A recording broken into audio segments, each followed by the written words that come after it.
구독, 좋아요. 예, 2부 시작하겠습니다. 김기흥 대변인 나왔습니다. 나오셨어요. 어서 오십시오. 안녕하세요. 볼 때 예, 명절 전이니까 또 인사를 이렇게 드려야죠. 아, 그럼요. 예. 뭐 어수선하고 그렇지만 또 마음을 추스리고 많이 웃어야죠. 예.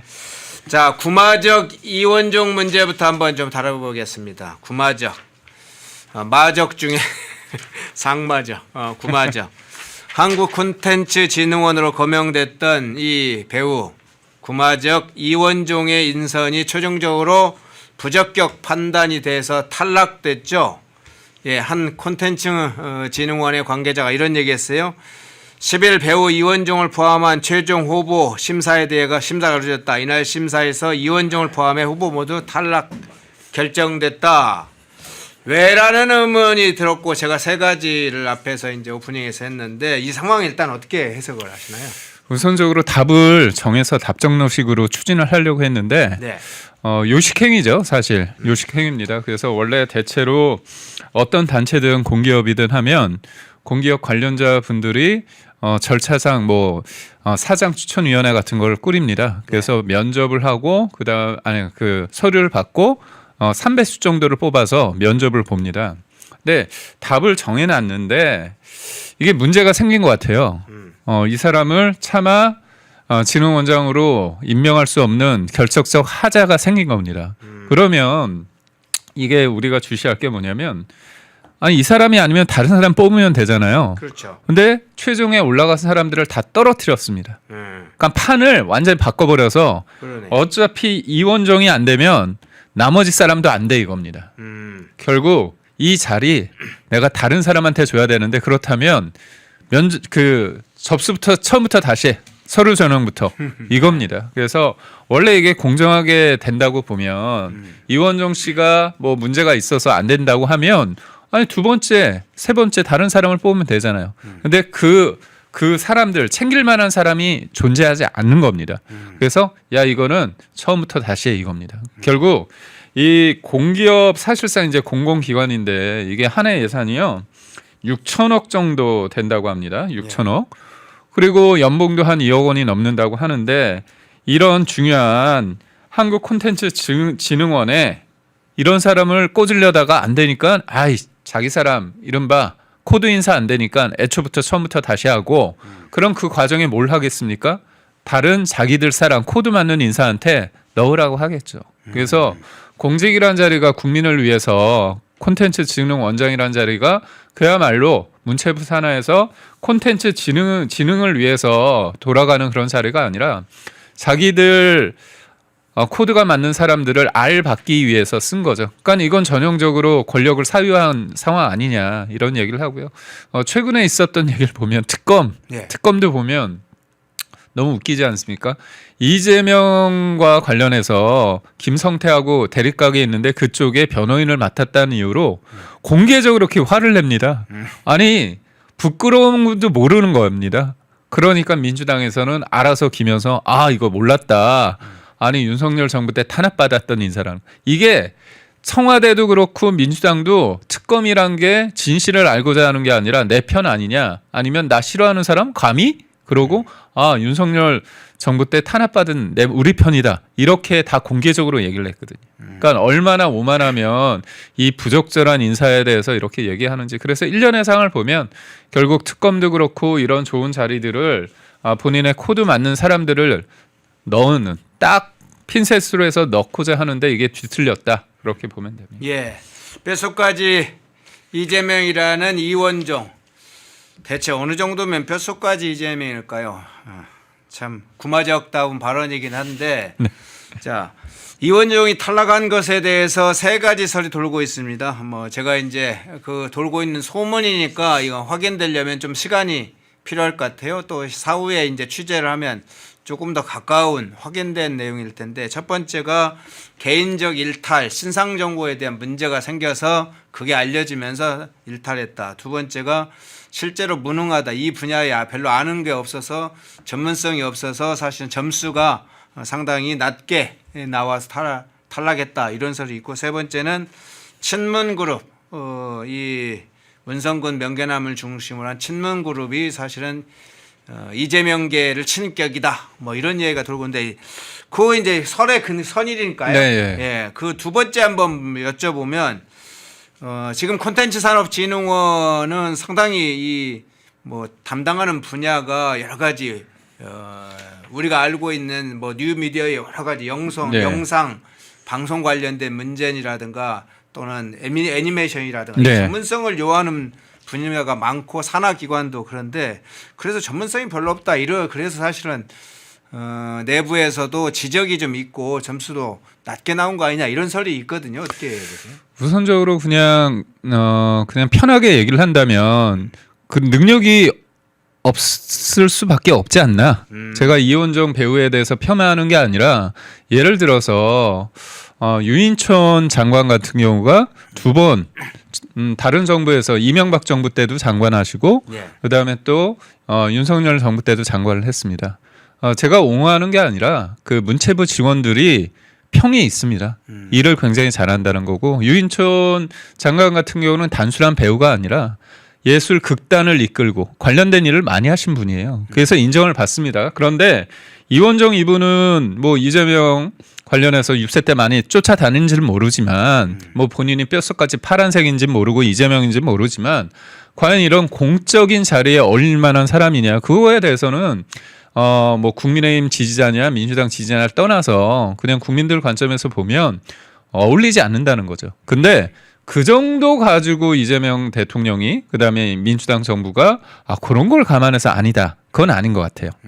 그렇다면 두 가지죠. 능력 부족이냐 아니면 이른바 그 문화예술인 문학에 있는 뚜렷한 어떤 주류 세력이라는 게 있지 않습니까? 있죠. 그러면 이제 문성군이나 명계남 쪽 해가지고 이쪽에 이제 이른바 좌파 진영에 있어서의 어떤 문학의 헤게모니를 가지고 있는 쪽에서 볼 때 헤게모니 싸움일 가능성이 더 그럴 높다. 가능성이 있고 네. 아니면 그야말로 빼박의 어떤 소위 말해서 이거는 뭐 저는 잘 모릅니다. 그런 증거 뭐 어떤 나쁜 일이 좀 불거졌기 때문에 그렇게 해서 통과를 못한 거 아닌가 생각을 하는데요. 지금이요 여러분 쉽게 말해서 이재명이 대통령은 맞습니다. 하지만 지금 정청래가 하는 거 보십시오. 그리고 김어준이 하는 거 보시죠. 김어준이요 오늘 앞서서 다뤘는지 모르겠지만 네. 표현이 굉장히 거칩니다. 어떤 얘기를 했느냐. 저도 좀 놀랐어요. 내가 더 찐명이야 이런 말 하는 사람들 멀리해야 한다. 예. 그리고 벌어지는 물밑소동은 대부분 자기 정치적 욕망 때문에 벌어지고 거기서 분열이 생긴다. 과거에는 친문이고 이재명을 죽이라고 했던 가짜 지지자들이 지금은 고스란히 친명이 돼서 커뮤니티에서 난리법석이다. 돈 받고 하는 가짜 지지들의 목표는 분열 그 자체다. 돈 받고 하는 가짜 지지자. 이거는 친명을 얘기한 거잖아요. 예. 이거는 친명. 뭐 혹자는 김민석을 얘기를 하는데 저는 이재명 직격했다고 저격했다고 보거든요. 이게 말이 셉니다. 그러니까 김어준과 정청래 그리고 요번에 합당 논의 과정에서 유시민이 등장했잖아요. 그랬죠. 유시민도 이른바 이빨이 세지 않습니까? 예. 근데 유시민이 뭐라고 했습니까? 김어준 쇼에 나가서 내가 스스로 나온 건 처음이다. 작정하고 나왔다는 거잖아요. 그러면서 김민석 총리한테 뭐라고 했습니까? 울지 마. 이해찬 이렇게 파리하지 말고 그 저간의 내용은 뭐냐? 이해찬 앞에서 울지 말고 짜지 말고 책 봐라. 이건 뭐냐? 김민석이 이 주류라고 할 수 있는 친문과 친노 관점에서 보면 노무현을 칼 꽂은 사람이라고 그렇게 판단을 하는 겁니다. 그래서 김민석이 지금 이해찬 파리하는 그 김민석 총리에 대해서 비판을 세게 한 거예요. 예. 결국 제가 이 얘기를 왜 다시 끄집어내느냐. 결국 문학에 있어서 좌파 쪽 지류에 있어서의 본류가 뭐냐. 예. 친문 쪽입니다. 일단 이재명 쪽은 본류가 아닙니다. 그런 과정 속에서 저는 모릅니다. 저의 뭐 상상일 수 있고 만에 틀리다면 제가 경허하게 죄송하다고 말씀드리겠지만 제가 이제까지 흐름을 봤을 때 충분히 이 이원정이라는 사람이 좌파 진영에 있어서의 주류냐 이재명을 쫓아다니는 사람은 맞지만 과연 이런 자리까지 올 수 있느냐 그러면 이거는요 이 움직일 수 없는 팩트를 누군가 던진 겁니다. 그러면 우리 국민의힘 쪽이나 우파 쪽이나 보수 쪽이나 중도 쪽에서는 그 민감한 내용을 모르겠죠. 이 사람이 뭔가 부적절하거나 그런 게 있어서 통과가 안 됐다는 거는 결국은 그런 정보를 누가 줬겠느냐. 그런 투서를 누가 줬겠느냐. 그렇다면 보수나 국민의힘 쪽이 아니라 민주당 내에서 민감한 내용을 던졌을 가능성이 크다. 그래서 본다면 그 과정의 메커니즘과 힘의 어떤 논리를 봤을 때는 좌파 진영의 주류가 받아들이지 못했다는 해석이 가능할 것 같고요. 예. 결과론적으로 봤을 때는 이거는 이념의 문제가 아니라 이념이라면 그냥 뭉개고 가겠죠. 근데 뭔가 일탈이나 개인적인 어떤 그런 부분이 들어갔기 때문에 이 사람을 꽂지 못했다. 그러니까 이재명 대통령 입장에서 이재명 입장에서는 어떻게 얘기합니까? 아주 노골적이거든요. 예. 권력을 잔인하게 행사해서 자기 눈밖에 난 사람 철저하게 비명 행사시키잖아요. 그리고 권력은 잔인하게 써야 된다고 하면서 정치보복은 뭐라고 했죠? 대놓고 하지 말고 몰래 하라고 했지만 요즘은 대놓고 합니다. 아주 공개적으로 힘이 있기 때문에. 근데 이 얘기가 제 생각이 아니라 이재명 대통령께서 하신 말이잖아요. 다 공개적으로 다 유튜브에 나옵니다. 그렇다면 이런 식으로 자기 사람을 그냥 노골적으로 알박기를 하는데 이 이원종에 대해서 못한다? 아, 뼛속까지 이재명인데 이거 못해준다? 그러면 이제까지 살아온 이재명의 그 스타일상 맞지 않는 겁니다. 내 사람은 확실하게 챙기고 아닌 사람은 확실하게 쳐내는 게 이재명의 나름대로의 리더십이라고 본인들은 얘기를 하고 있는데 이러지 못했다는 거는 뭔가 문제가 있다. 근데 그러면요. 지금 제가 한 가지 추가해서 여쭤볼게요. 그러니까 개인적인 어떤 신상의 어떤 문제가 알려져서 흔히 말하는 나쁜 일들, 뭐 일탈하는 문제들이 혹시 알려져서 그런 문제나 또는 본인이 이런 콘텐츠 관련된 산업에 대해서 잘 능력이 안 돼서 그것을 저평가됐다든가 뭐 이런 문제는 개인적 차원의 문제인데 지금 말씀하신 것처럼 이재명 권력 내부에 있는 싸움이고 헤게모니 싸움이라고 한다면 지금 이원종의 탈락은 그냥 개인의 한 뭐 뭔가 해보려고 했다 추락하는 게 아니라 이재명 자체한테 상당히 타격을 가하는 양상이 아니 되버렸네. 상징적인 존재가 될 수 있죠. 네. 아 우리가 알고 보니까 이원정이라는 사람이 있고 이 사람이 뼛속같이 뭐 이재명이다 이게 아니라 이 사람이 이런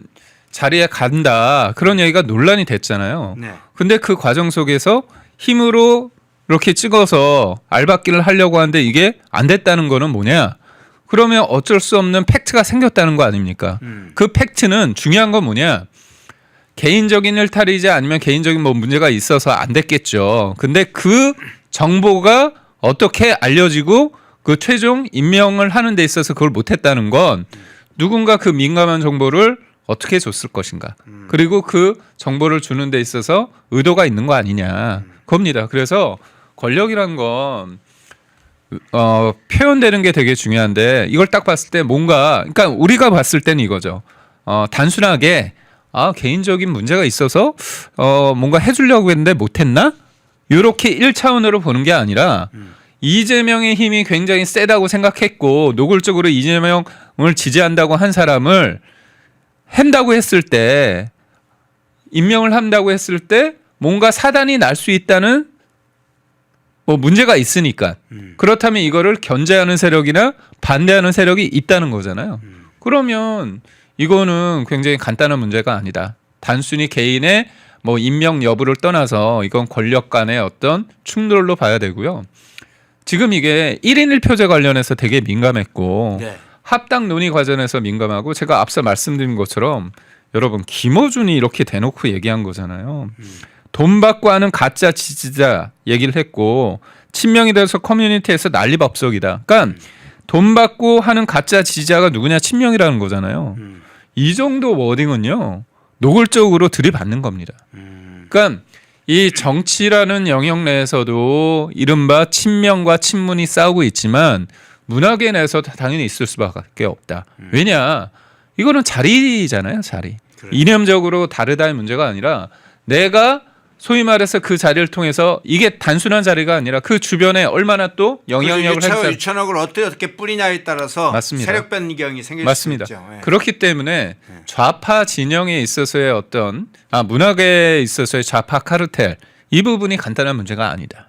그래서 저는 저는 이원종 씨가 좀 제 어떤 평론으로 인해서 억울한 면이 있다면 알려주시면 제가 잘 말씀을 드리겠습니다. 근데 다만 이게 이런 게 연출이 될 수 없거든요. 힘 좋을 때거든요. 그런데도 불구하고 이 사람 아니니까 아예 그냥 판을 갈아엎었잖아요. 그러네요. 아니니까 나머지 사람도 그렇죠. 떨어뜨려버렸으니까. 아니 답정너로 했는데 이 사람 아니니까 야 그럼 2, 3위, 3위 이 사람은 논의할 가치가 없다는 겁니다.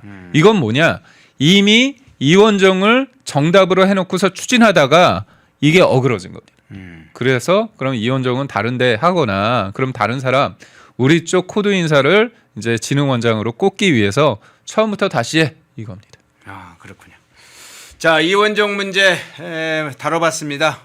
콘텐츠 진흥원장에서 탈락하는 추락하는 그 안에 무슨 일이 벌어진 것인지 자 이 관련해서 여러 언론사에서 좀 제대로 된 언론사에서 좀 취재를 해서 또는 조금 알만한 사람들이 공개적으로 뭐 비공개적으로라도 어떤 제보를 주면 좋겠어요. 실제로 콘텐츠 진흥원 내부에 있었던 관계자가 많이 있다면 제보를 주면 이원정이 왜 탈락했는지 그 전모를 알 수 있겠네요. 그 장면까지 살펴봤고요.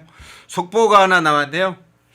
자, 속보. 법무부에서 강선우 체포동의안을 국회에 제출했다. 체포동의안 요청 국회에 제출했다. 이런 얘기가 나오는데 체포동의 요청을 받은 후에 처음 개의하는 본회의에서 이를 보고를 해야 돼요. 국회의장이 먼저. 그리고 보고 후에 24시간 이후에 72시간 이내에 표결을 해야 되는데 날짜로 보면 지금 명절이 끼어 있는데 네. 아주 묘한 시점에 딱 걸리게 됐네요. 이게 일단 그런 명절을 좀 넘어서 진행하도록 법무부가 네. 지금 국회에 오늘 요청하는 거라고 봐야 될까요? 뭐 진행 어떻게 보세요? 강선우가 구명 활동을 할 수 있는 기간을 좀 넉넉히 준 건가요? 그래요? 명절 때 사람들의 마음이 느슨할 때. 예. 근데 저는 본질은 강선우가 아닙니다. 민주당 입장에서도요. 강선우에 대해서 무기명이긴 하지만 예를 들어서 국민의힘 의원들이 아주 확실하게 민주당 사람들이 어떤 표를 계산을 할지 그걸 위해서 국민의힘 쪽 사람들은 다 나오거나 아니 국민의힘은 다 찬성하겠죠. 그래서 민주당에서 이른바 반란표가 몇 표일지를 고스란히 보여줘야 됩니다. 국민들한테.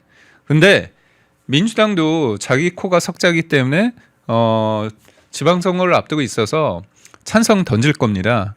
근데 이거는 쉽게 찬성을 던지겠죠. 근데 우리가 관전 포인트는 어디로 가야 되느냐? 김병기 전 원내대표한테 가야 됩니다. 김병기 전 원내대표 관련해서 아직도 수사 안 하고 있습니다.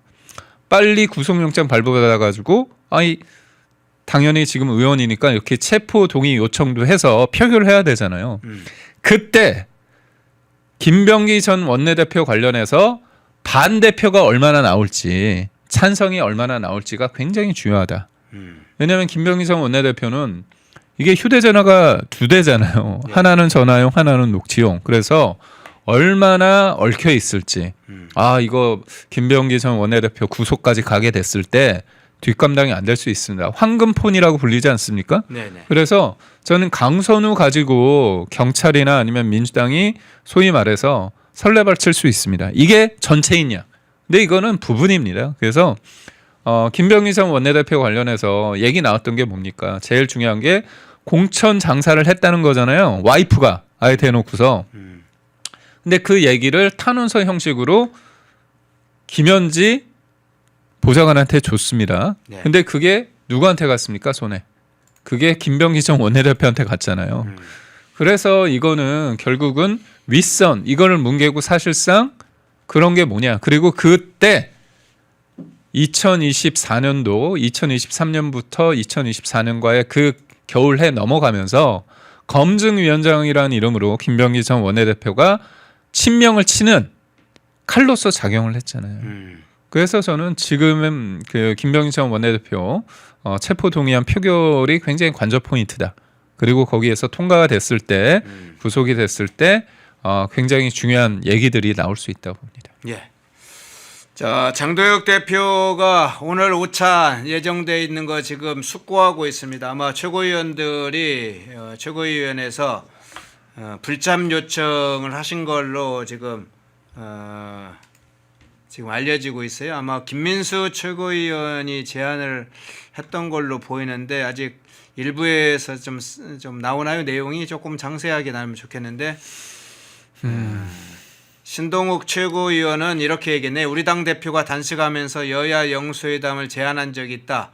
여기에 대해서는 아무 대답이 없다가 민주당의 내부 문제가 심각해지니까 자기네들 아름다운 화면 찍기 위해서 야당 대표를 불러서 화면 만들겠다고 한다. 저는 반대한다. 우리 당 대표 거기 가서 들러리 서지 말기를 강력하게 요구한다 이랬고요. 김민수 최고는 국민의힘을 우리 장도혁 대표를 민주당의 오점을 덮는 용도로 이재명의 작태를 덮는 용도로 사용치 않기를 바란다. 5차원 회동 불참을 요청했다고 그랬고요. 양양자 최고위원도 동의를 했네요. 계산된 청와대 우찬에 당대표가 참석하는 건 적절하지 않다. 조광한 최고위원도 오늘 여야 대표회담 대통령과 회담은 아무런 의미가 없다. 자, 대부분의 최고위원들이 오늘 오참 불참을 요청을 한 상황이네. 결론가 대략 어떤 방향으로 갈지가 어느 정도 나왔는데 저도 사항이라 재고를 할까 이렇게 생각은 안 했는데 사실은 참여를 한다면 그 현장에 가서 센 이야기를 할 수 네. 있다는 장점도 있고 신하람님 고맙습니다. 또 하나는 다른 측면에서 이재명과 정청래가 서로 보고 싶지 않은 두 사람의 얼굴이 드러나는 그런 원래는 삼자회담을 한 이유도 정청래 단독으로는 만나기 싫어서 또는 여당 지도부들 통상 명절 전에는 여당 지도부들 불러서 또는 당정청 회의를 하는데 오히려 그런 장면 정청래를 만나지 않은 것을 단독으로 만나기 싫어서 삼자 회동을 했다 이런 이제 분석도 있고 저도 그런 측면에 생각을 하는데 자 오히려 장도혁 대표가 결단하는 것도 방법일 수 있겠네요. 어떻게 보세요?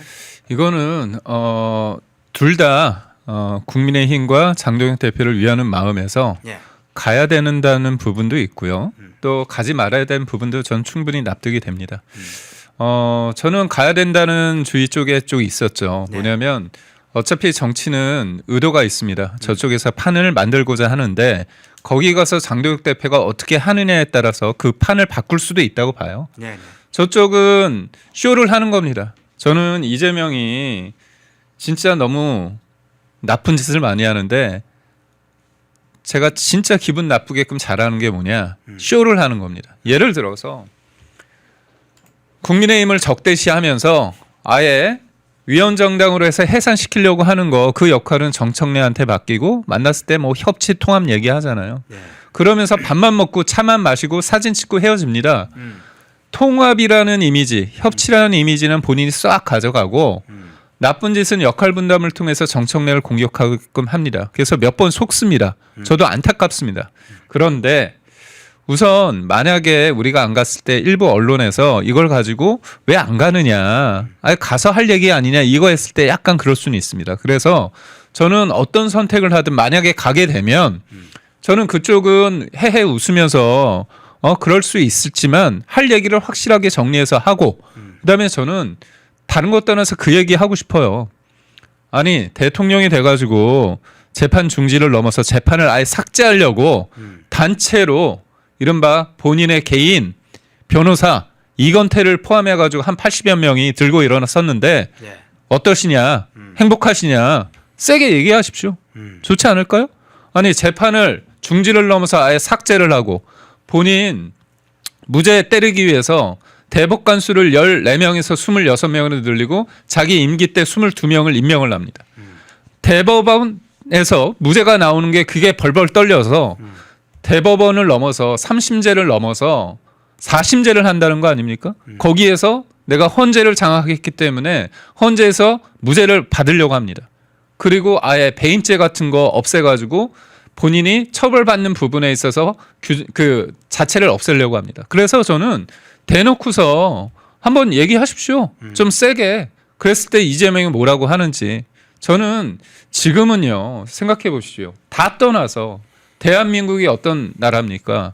법치가 있어야 되는 겁니다. 그리고 우리 미래를 위해서 대한민국이 가야 되는데 이 오직 한 사람 이재명 한 사람 무죄 만들겠다고 하면서 법을 거덜내고 있습니다. 사법을. 저는 이 얘기를 세게 얘기해야 된다고 보고 또 하나는 저는 개인적으로 간다면 부정선거를 주장하는 분들을 아주 매도하고 나쁜 사람들이라고 규정을 하고 있잖아요. 네. 그럼 이재명 대통령한테 제가 만약에 가면 이 얘기를 할 것 같습니다. 본인은 안 믿는다고 한다면 지금 부정선거 관련해서 주장하시는 분들 이분들도 국민이다. 이분들의 목소리 관련해서 폄훼하지 마시고 이상한 사람이라고 하지 말고 당신이 대통령이면 국민이 하나 되기 위해서 사전투표 말고 본투표 이거 해라 이틀 동안. 아니 사전투표 관련해서 어차피 당신들이 사전투표를 하든 본투표 관련해서 부정선거가 아니라고 한다면 사전투표 없애고 본투표 하시라. 그리고 당신이 국민을 위하고 대한민국 하나가 되는 거 당신이 가져가라. 본투표해라. 이런 얘기도 세게 하면 저는 사람들이 좋아할 것 같거든요.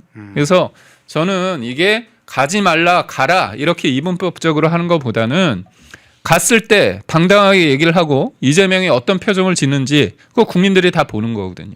그래서 단식을 했을 때 그 절박함과 비장함을 가지고 가서 얘기하셔도 되고요. 저는 다른 최고위원들이 말씀하시는 것처럼 판 자체가 의도된 사진 찍기용이다. 그러면 안 가도 된다. 저는 그것도 납득이 되는데 결국은 장동혁 대표가 결단을 하시고 그 결단을 한 이유를 현장을 가든 현장을 가지 않든 그거는 뭐 본인이 판단하시고 하면 되지 않을까 싶습니다. 예. 참석하지 않는 것도 하나의 이슈를 만드는 방법이기도 하고요. 또 참석했을 때 참석의 강한 있을 텐데 저는 얄팍한 생각 잠깐 해보겠습니다. 참석했다가 장동혁 대표가 할 말을 하고 자리를 박차고 나오시는 것도 밥은 먹은 걸로 하겠다. 할 얘기는 다 하고. 괜찮네요. 예.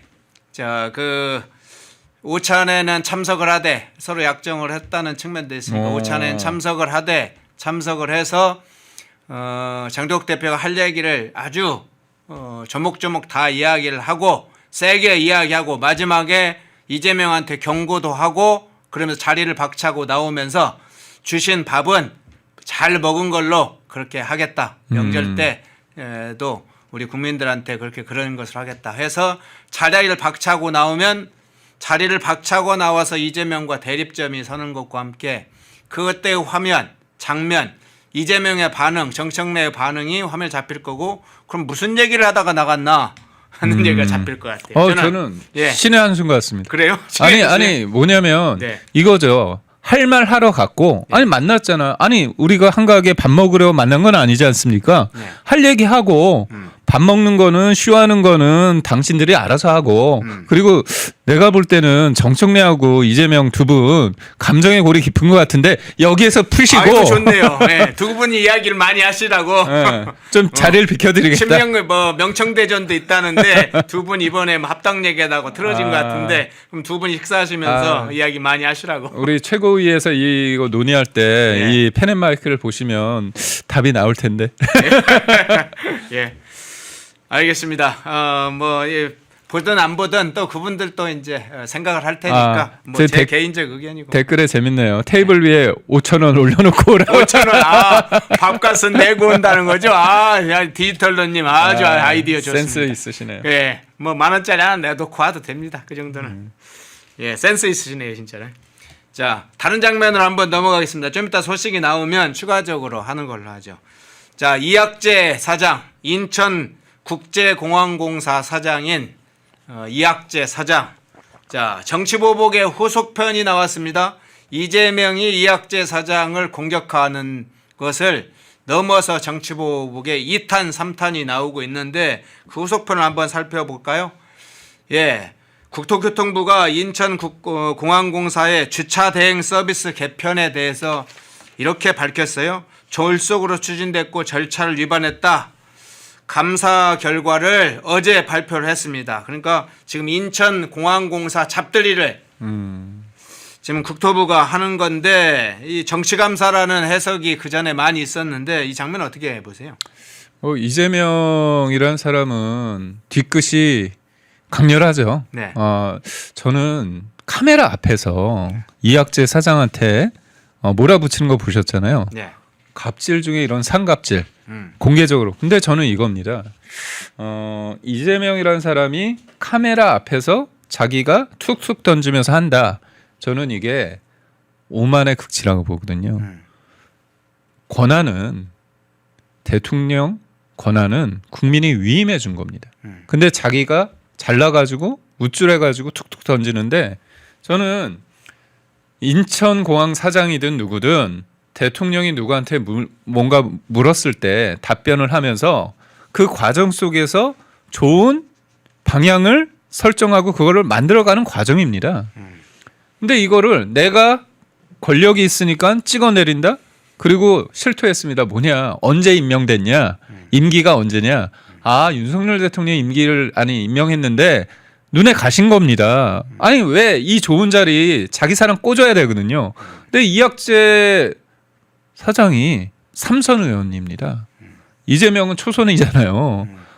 진짜 운이 좋아서 대통령이란 자리에 있지만 얼마나 많은 사람들이 인정하는지 모르겠습니다. 여하튼 그래서 이학재 대표가 사장이 할 말을 하니까 뭐라고 빈정댔냐?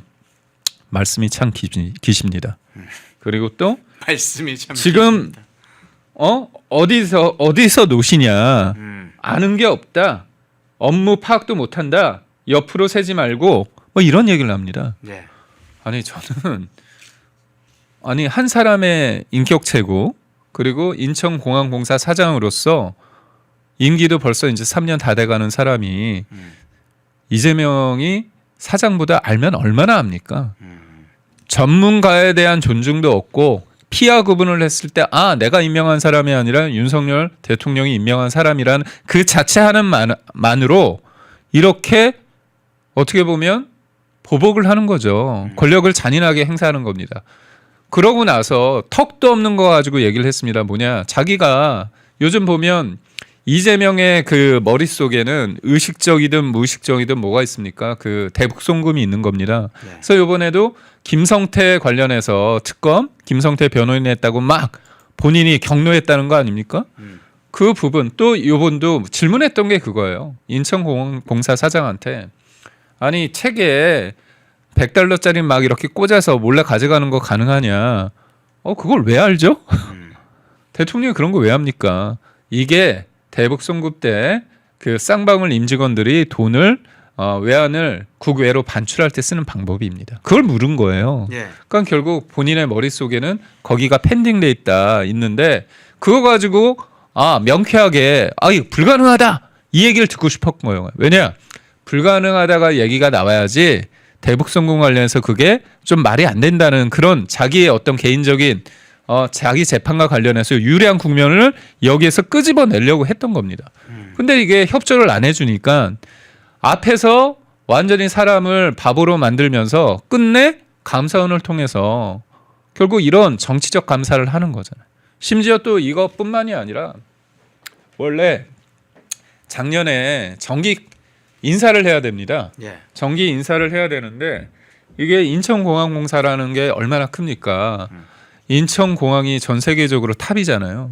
그러면 때가 되면 정기 인사를 해야 되는데 국토부 쪽에서 이거 뭐 대통령실 뭐 뜻이라고 하면서 인사 못 하겠다는 거 아닙니까?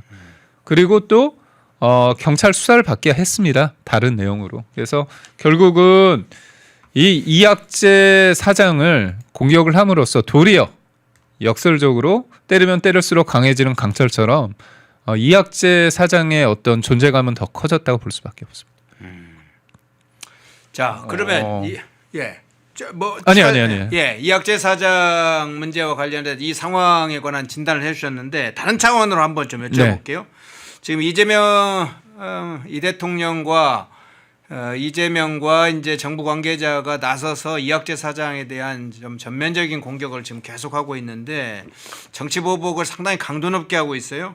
권력에서 강제적으로 퇴출시키려고 하고 있는 것으로 보이는데 자, 이 문제와 좀 별도로 이런 차원에서 한번 좀 생각을 해보죠. 이학재 사장이 만일 지방선거에 출마를 한다면 예를 가장 가까이에는 뭐 인천광역시장 같은 데가 있죠. 출마를 하게 된다면 이번 이재명 대통령의 이학재 사장에 대한 공격 또는 국토부의 이런 조치 이게 이학재 사장이나 어떤 유권자들이나 이런 사람들에게 어떤 영향을 미칠 수 있나요? 결국은 문제가 없는 사람인데 단지 자기 사람이 아니라는 이유로 찍어 내리는 거잖아요. 예. 쫓아내는 거 아닙니까? 그러면 그 사람에 대해서 온정적인 시선이 있을 수밖에 없고 팩트를 따져 본다면 뭐야 이거? 어떻게 보면 권력을 사유하여 가지고 쫓아낸 거 아니냐 이렇게 볼 수밖에 없어서요. 저는 개인적으로 이재명이 이학재 사장을 좋아하나? 그런 생각이 띄워주려고 하는 거 아닌가 그래요? 그런 생각.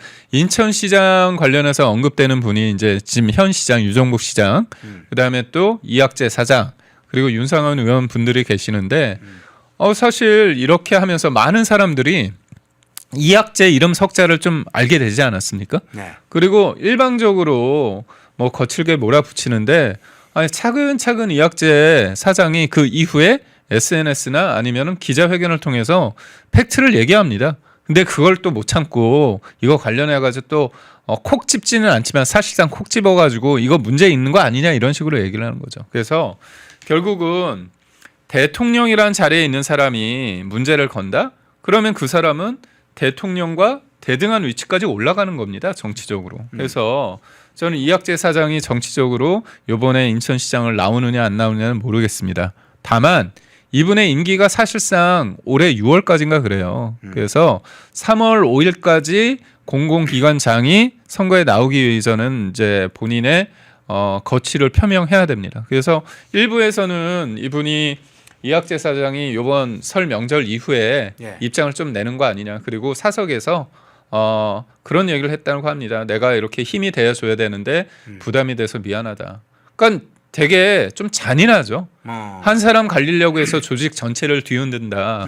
그러면 주변 사람들이 힘들다고 사인을 보내잖아요. 그런 그렇죠. 거의 식으로 직원들 중에 특히나 이제 의사결정에 중요하게 참여하고 있는 사람들은 사실은 정부의 압력이 상당히 있겠네요. 그렇죠. 그래서 국토부도 그렇고요. 사실 국토부도 표현이 그렇지만 잼에 걸린 겁니다. 국토부도 정치적이라고 볼 수는 없잖아요. 물론 국토부 장관이나 이제 몇몇 이재명 정부 쪽에 이제 소위 말해서 갈아타는 사람들이 있겠죠. 그런데 그럼에도 불구하고 이게 다 걸립니다. 나중에 보면 이 블랙리스트도 있고 또 예전에 문재인 정부 때 어떻게 했습니까? 그 사람들을 찍어서 내보낸 게 다 걸리지 않았습니까? 그리고 요즘에 공무원분들이 다 공공기관 있는 분들이 다 녹취합니다. 그렇기 때문에 저는 이렇게 무리해서 사람을 찍어서 내보내는 이런 과정 속에 있어서는 불법 이런 부분에 있어서는 나중에 다 죄값을 치르게 되지 않을까 싶습니다. 직권남용으로 걸리는. 그럼요. 예. 자, 이학재 사장의 행보가 혹시 변화가 생기면 한번 저희를 또 좀 다뤄보겠습니다. 이 사장 모셔가지고 한번 지금은 이제 인천공항공사 사장이니까 지금 정치적 발언이나 이런 데 제약이 될 수밖에 없는 여건도 있을 테니까 지금은 조금 놔두지만 만일 신변상 변화가 생긴다. 혹시나 지방선거에서 한번 맞붙어 보겠다. 어차피 이재명의 정치보복이 칼이 그렇게 깊숙이 들어와서 떠나는 거라면 그에 맞서 싸우겠다고 만일 출전하신다면 저희도 한번 모시고 이야기를 집중적으로 분석을 해봐야 되겠네요. 자, 그 장면 살펴봤고요. 자, 다른 주제로 한번 가보겠습니다. 천기누설. 민주당 최고위원 강득구의 천기누설. 자, 이 사태가 어떤 파장을 일으킬지 한번 살펴보겠습니다. 강득구 최고위원이 먼저 페북에 올린 글을 먼저 봐야 되겠죠? 그거 한번 볼까요? 자, 강득구 페북에 올라온 글입니다. 본인은 본인이 안 올렸다고 그래요. 지금 근데 내용이 지금 한번 남이 올릴 수 있는 얘기인지 한번 보겠습니다. 어제 말씀드린 대로 홍익표 수석을 만났습니다. 홍익표 수석이 전한 통합에 관한 대통령의 입장은 통합 찬성입니다. 현재 지방 상황상 지방선거 이전 통합은 어렵지만 지방선거 이전에 합당을 하고 전당대회는 통합 전당대회를 했으면 하는 것이 대통령의 바람입니다. 이거 쭉 내용이 있어요. 자, 홍익표 수석을 만났는데 대통령이 합당에는 원칙적으로 찬성하지만 지금은 아니고 지방선거 이후에 합당을 하고 통합 전당대회를 해라. 그리고 관련된 뒤에 보면 나옵니다만 관련된 논의 기구를 양당 사무총장이 맡고 뭐 실무기구를 구성하고 뭐 이런 건 내가 제 의견을 낸 바도 있다. 뭐 이런 얘기가 오겠다는 걸 아주 자세하고 구체적으로 이야기를 했습니다. 자, 이 문제가 이제 터졌어요. 아주 터지자마자 이게 당연히 여러 논란이 되겠죠. 그러니까 빗삭을 했습니다. 아주 빛의 속도로 삭제를 했어요. 사실과 전혀 부합하지 않는 글이 계정에 올라간 것을 확인하고 바로 삭제를 했다. 의원실 내부의 실수다. 밤새 고통스러웠다. 이렇게 글을 또 올렸어요.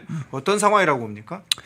이게 크게 봤을 때 이재명의 명백한 당무 감사다. 아니 당무 개입이다. 이 부분이 큰 틀에 있고요. 두 번째는 뭐냐면 이게 김민석 총리한테 보고한다고 했는데 국민들한테 페북으로 국민들한테 보고를 한 셈이 됐습니다. 아, 그렇습니까? 네. 예. 아니 이게 보면 내용은 어제 말씀드린 대로 홍익표 수석을 만났습니다. 근데 페북에 그 전에 뭔가 만났다는 내용이 없습니다.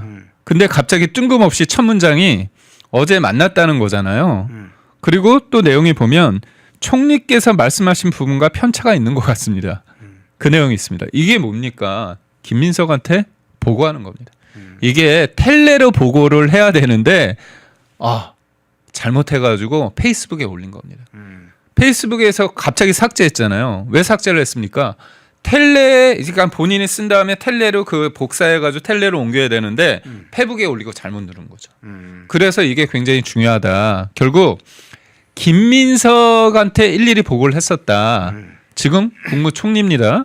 국무총리인데 당내 상황에 대해서 일일이 보고를 했다는 겁니다. 그리고 세 번째가 내용상으로 봤을 때 김민석이 이재명 8위를 하고 있는데 이재명과 김민석이 생각이 다르다는 겁니다. 내용이. 그거 웃기잖아요. 예. 그렇다면 이재명의 그런 것들을 김민석이 호가호위한다? 이렇게 해석할 여지도 있는데 저는 그건 아닌 것 같고요. 우선적으로 강득구는 누가 뭐라고 하더라도 김민석의 최측근입니다. 근데 이 사람이 이재명의 메신저라고 보는 정무수석을 만나서 얘기한 내용이 이렇다고 한다면 결국은 이 내용으로 봤을 때는 명백한 당무 개입이고 형식적으로 봤을 때는 김민석한테 보고를 해야 될 게 국민들한테 보고된 셈이 됐다. 그래서 명백한 이건 빼박 증거다. 이렇게 볼 수 있고요. 또 새로운 관점에서 하나 든다면 저는 이재명이 과연 통합, 합당을 원하느냐. 저는 원하지 않는다고 봅니다. 이재명은요. 지방선거 이후에 정청래가 8월에 다시 도전을 합니다. 1년짜리였으니까 이번에 전당대회를 통해서 이재명처럼 연임을 통해서 당을 장악하고 싶어요. 근데 지금 합당에 반대했던 게 뭐냐. 친문진영이 들어와서 정청래랑 한 팀 먹는 게 싫은 거잖아요.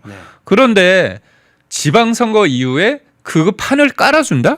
아닙니다. 근데 왜 갑자기 합당 얘기를 이렇게 통합 전대를 원할까? 이건 뭐냐면요. 이건 사후적으로 나온 얘기 구문입니다. 이게 엊그저께 알려진 거거든요. 엊그저께. 그러면 그때 상황은 뭐냐. 합당이 요번에 된다 안 된다가 막 논의가 될 때입니다. 그러면 이재명 입장에서는 일단 이번에는 막아야 된다는 거야. 내 뜻은 어차피 전당대회 할 때 들어와서 합당 전당대회를 하니까 요번은 막고 내 뜻은 무조건 안 하겠다는 게 아니야. 그래서 일종의 여론전을 위해서 이렇게 알린 겁니다. 그래서 요번만큼은 막어라 이겁니다. 그래서 저는 요걸 보면서 정청래 쪽이나 아니면 조국 쪽에서 뭐 이후에 합당한 다음에 전대하면 우리 좋지 이렇게 파악하면 안 됩니다. 그래서 저는 강득구가 청기누설을 했다. 결국 뭡니까? 박근혜 전 대통령 그리고 윤석열 전 대통령 당무 개입해가지고 뭐 탄핵시킨다고 막 그랬잖아요. 탄핵감이 아닐까 싶습니다. 예. 청기누설, 강득구의 청기누설, 탄핵 사유에 걸렸다. 스스로 탄핵 사유를 공개적으로 알렸다. 그 장면 살펴봤는데 속보가 실제 나왔네요. 어떻게 됐어요? 장동혁 대표가 오찬에 불참하는 걸로. 오찬에 불참. 우리 앵커께서 말씀하신 게 가장 좋은데 저희 실시간으로 팬에는 안 봐서 좀 문제네요. 예. 지금 한참 논의를 거의 마무리 짓고 있을 때 제가 이야기를 했다고 생각을 해야죠. 예. 자, 그런데 다른 장면 한번 보겠습니다.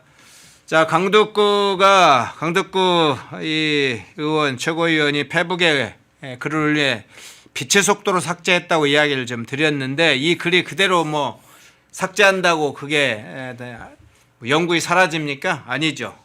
자, 민주당 지지자도 이걸 누군가 캡처를 했다고 그래요. 당연히 기자들도 캡처를 하고 여러 사람들이 캡처를 해놨어요. 자, 민주당 지지자 누군가가 캡처를 해서 퍼날랐어요. 여러 곳에.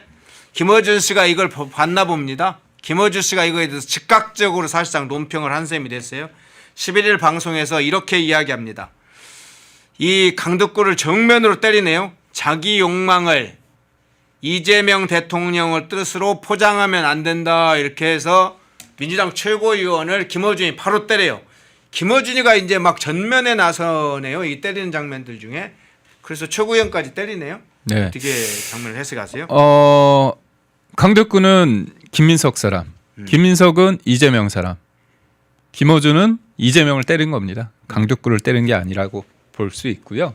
그러니까 결국 제가 앞서서 말씀드린 이 내용, 진짜 내용 자체가 얼마나 무섭습니까? 이게 돈 받고 하는 가짜 지지자들, 그런 표현을 쓴 겁니다. 가짜 지지자들이 지금 고스란히 친명이 돼서 커뮤니티에서 난리법석이다. 이거는 친명과 싸우겠다는 거거든요. 그런데 여기에 이현주가 또 딱 이 말은 아니지만 이현주가 정청래를 어떻게 얘기를 한 적이 있냐면 자기가 결단 내리고 이런 거 좀 아닌 것 같다. 결정 장애가 있다 이렇게 얘기를 한 거죠. 네. 영향을 주는 사람들이 있는 것 같다. 그렇게 얘기하면서 뭐라고 얘기했냐. 상당히 어떤 유튜브라든가 다른 어떤 사람들의 영향을 많이 받는구나 이분이 이렇게 공개적으로 얘기를 한 적이 있습니다. 그러면 정청래는 결정장애고 상당히 영향을 받는 사람이 있고 유튜브 그럼 누굽니까? 코털이잖아 코털 상황 김어준. 그러니까 친명 쪽에 이현주가 김어준을 노골적으로 이렇게 공격하고 그리고 또 김어준이 강덕구를 공격하는 것 같지만 김민석을 공격하는 것 같지만 결국은 이재명을 공격하고 있다. 그래서 이거는요 사실 이게 단순히 합당을 한다. 1인 1표를 한다. 잠시 멈췄다. 다음에 한다. 이게 아니라 구조적으로 요 판에서 내가 밀렸다면 전략적으로 일부 후퇴는 되겠지만 결국은 2028년 총선에 공천을 누가 하느냐. 쉽게 말해서 2023년도에 비명 행사 전에 칼잡이를 통해서 쫙 날려버렸던 이재명이 비명 행사시켜가지고 그 칼의 힘을 받던 잔인한 권력 행사를 받던 친명 쪽 입장에서는 요번에는 우리가 지면 우리가 되치기 당하고 친문 쪽 입장에서 한 번 당했지 이번에도 당하면 우리 끝난다. 그래서 저는 요번에 틈이 보입니다. 분열이 보입니다. 뭐냐면 요번에 지방선거 공천을 할 때 친명 쪽이 공천을 받잖아요. 그러면 친문 쪽에서 도와주겠습니까? 전 도와주지 않는다고 봐요. 그럼 친명 쪽에서 공천을 받았다. 그러면 친명 쪽에서 도와주겠습니까? 안 도와줍니다. 그래서 결국은 요번 경선에서 민주당은 치열하게 박터지게 싸울 겁니다. 그래서 결국 본선에서 경선에서 지더라도 본선에서 내가 져서 민주당 사람들을 지지하고 도와주느냐 아닙니다.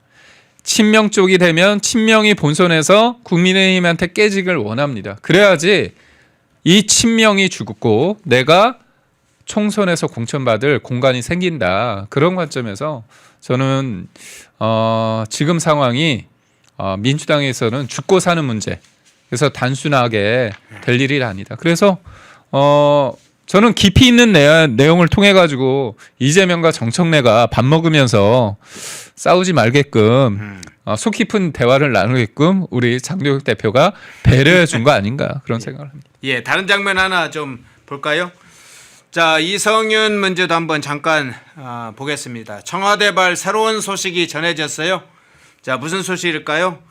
예, 민주당 특검 이 후보를 추천했던 이 이성윤 누굴 추천했죠? 전준철 변호사를 추천을 했었죠.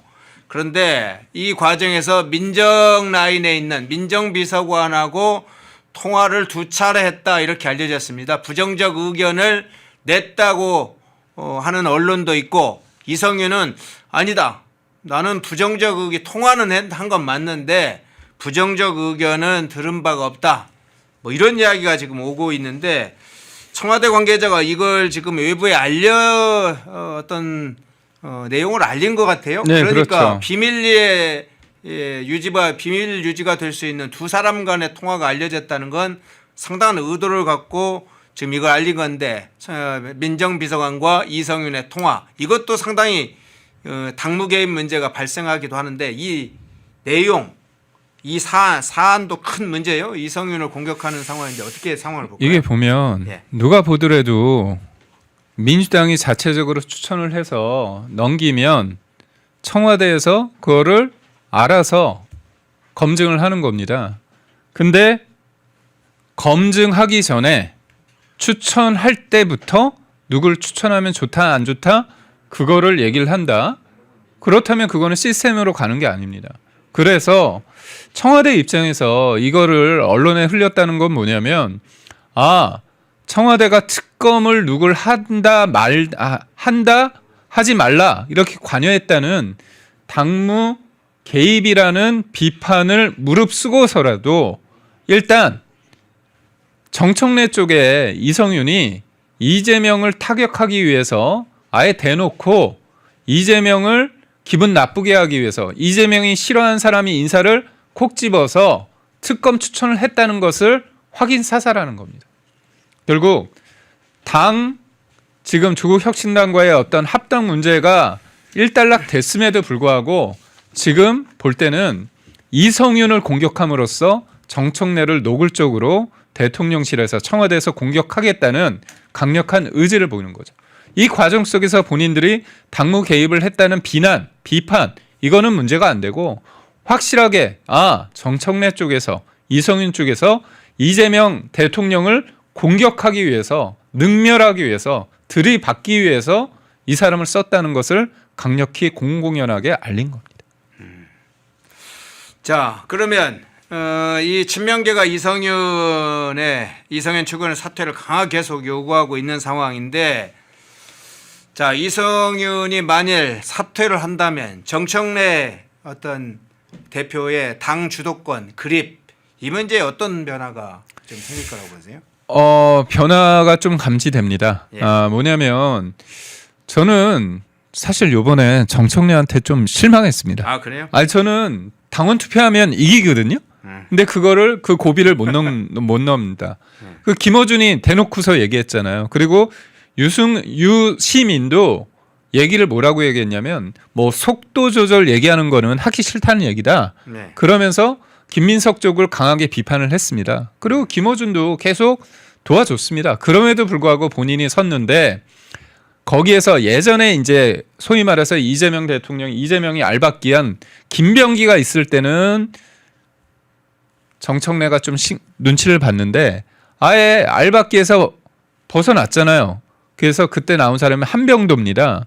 근데 한병도가 원래 무색무취한 사람인데 요번에 이재명 쪽에 손을 들어줬습니다. 네. 그래서 거기에서 밀린 거죠. 그래서 저는 이 권력이라는 게 한쪽에서 밀리면 양보를 했건 아니면 밀리건 그게 드러나는 것은 뭐냐? 밀린 것으로 사람들이 해석을 합니다. 그래서 청와대 입장에서는 당무 개입이라는 그 논란 그게 중요한 게 아니고 이성윤을 끌어내리기 위해서 이성윤이 아주 악의적으로 이재명 대통령을 능멸하기 위해서 전준철을 추천했다. 이 프레임을 만드는 거죠. 근데 그렇다고 해서 이거는 뭐 욕을 먹고 그런 부분이 아니라 이건 죽고 사는 문제이기 때문에 정청래가 이성윤이 내려올 가능성은 희박하다. 이렇게 봅니다. 예. 오늘 여러 가지 속보 겸해서 이야기를 했네요. 장도혁 대표가 청와대 오찬을 거부하는 상황까지 속보 중간에 전했습니다. 두세 가지 속보가 계속 나와서 전했습니다. 자, 2부 김기웅 대변인이었습니다. 고맙습니다. 고맙습니다. 시청자 여러분 안녕하십니까. 펜앤마이크의 선우윤호 기자입니다. 설 명절 앞두고 또 평일에도 평상시에도 술 안주로 굉장히 좋은 게 바로 이 과메기입니다. 저도 굉장히 좋아하는 이 과메기 펜앤마이크 특가로 구매하시면은 포항 산지에서 직송되는 과메기 플러스 야채 세트를 23,900원에 구매가 가능하십니다. 소주랑 같이 먹으면 더욱더 맛있는 이 과메기, 구성은 과메기와 야채 세트만 이렇게 되어 있는데 이 야채가 어디서 오냐? 당일 새벽에 옵니다. 그래서 정말 신선하고 특히나 포항 산지에서 나오는 이 과메기는 그 어느 과메기보다도 꾸덕하고 쫄깃하고 고소합니다. 저도 방금 먹어봤는데 너무나 맛있었던 이 과메기 펜앤마이크 특가로 구매하시면은 23,900원에 구매가 가능하시니까 우측 카드에 나와있는 152-1331 152-1331 전화 주시면은 간편하게 문의 및 구매 가능하시니까 많은 관심 부탁드리도록 하겠습니다.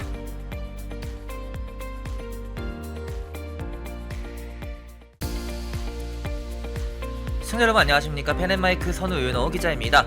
오늘은 제가 제품 하나를 소개해 드리려고 하는데요, 바로 남재은 박사가 직접 개발한 알부민 울트라맥스. 누적 판매량이 300만 병을 돌파한 만큼 후기로 검증된 뭐 그런 제품이라고도 볼 수가 있는데, 그러면 많은 분들이 대체 어떤 부분에서 무엇을 보고 300만 병이 넘는 이 주문량을 돌파했는지 그걸 알아야겠죠. 바로 많은 분들이 꼽는 것에 피로회복, 면역력, 그리고 간 건강 등이 있습니다. 무엇보다 남재은 박사가 본인이 직접 마시면서 개발에 참여했기 때문에 다른 제품들을 보더라도 이름을 걸고 판매하는 제품들은 당연히 자신감이 있을 수밖에 없습니다. 그것이 이러한 자신감이 300만 병 돌파라는 그런 판매량으로 입증된 거기도 하고요.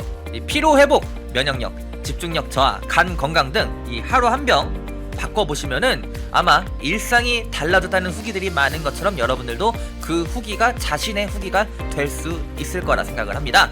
지금 구매하시면 펜앤마이크 이벤트로 정말 그 어디서도 경험할 수 없는 이벤트를 경험하실 수가 있습니다. 바로 2+1 이벤트인데요, 지금 바로 우측 카드에 나와 있는 번호 1522-1331 152-1331 전화 주시면은 펜앤마이크에서만 진행하는 2+1 이벤트로 알부민 제품 구매하실 수가 있으니까 많은 관심 부탁드리도록 하겠습니다.